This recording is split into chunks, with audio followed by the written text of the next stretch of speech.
করব, মাটি কাটার সাথে আমার আমার দলের বা আমার পরিচয় দিয়ে কেউ যদি জড়িত থাকে, তাহলে আমি আমার সম্মানিত ভারপ্রাপ্ত কর্মকর্তা আর ইউনূস সাহেবকে অনুরোধ করবো, সে যাই হবে, যদি আমার ভাইও হয়, আপনারা তাদের বিরুদ্ধে আইনগত ব্যবস্থা নেবেন।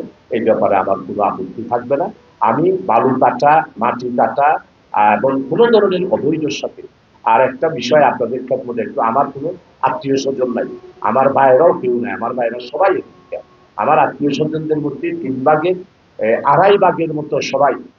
শুধু নির্বাচনে আমার একটা ভাই এসেছিল সহযোগিতার জন্য, এছাড়া ও চলে গেছে গতকালকে। মেয়েরাও কেউ নাই, মেয়ের জামাইও কেউ নাই, সবাই হলো বিদেশে। আমার কোনো আত্মীয় স্বজন নাই। আমার আত্মীয় লোহাগাড়া উপজেলার ইউনূস সাহেব আর সাতকানিয়া উপজেলার ইউনূস সাহেব। আর আপনারা যারা অফিসার বৃন্দ আছেন, তারাও আমার আত্মীয়। আপনারা 12 তারিখ নির্বাচন হয়েছে, নির্বাচন সেখানেই শেষ। কে ভোট দিল আর কে ভোট দিল না, আমার কাছে এটা কোনো বিবেচ্য বিষয় নয়।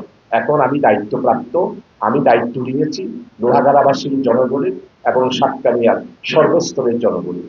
সমস্ত পলিটিক্যাল পার্টি যারা রয়েছেন তারা আমার সম্মানিত এবং তাদের সার্বিক সহযোগিতা নেব। এখন থেকে নির্বাচনের কোনো বিরোধ কোথাও কোনো ধরনের যাতে করে না হয়, সেই জন্য আমি সম্মানিত ইউনূস সাহেব আর ভারপ্রাপ্ত কর্মকর্তা সাহেব আছে, ওনাদের কাছে অনুরোধ করব, নির্বাচন হয়ে গিয়েছে, শেষ, সরকার গঠন হয়েছে।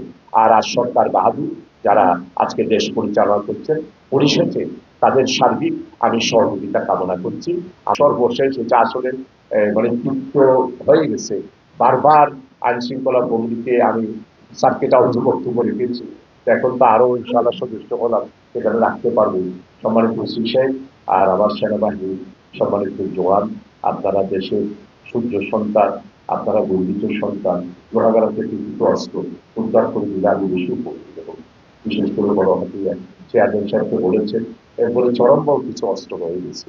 তো এই 2 জায়গার অস্ত্রগুলি যদি একটু ব্যবহার করি, আমরা, আমি আমার পক্ষ থেকে এবং আমার পার্টির পক্ষ থেকে আমাদের সম্মানিত চেয়ারম্যানের আপনাদের সহযোগিতা করবো। তাতে অস্ত্রটা মাদকের চেয়েও ডেঞ্জারাস। যার হাতে অস্ত্র থাকে, সে তার কাছে সূর্যও থাকে না, চাঁদও থাকে না, তার কাছে দিন রাত 24 ঘন্টা সমান, এটা স্বাভাবিক।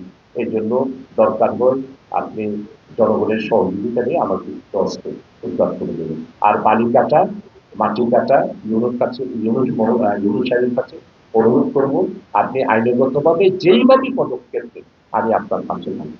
আপনাদের সবাইকে আন্তরিক মুবারকবাদ।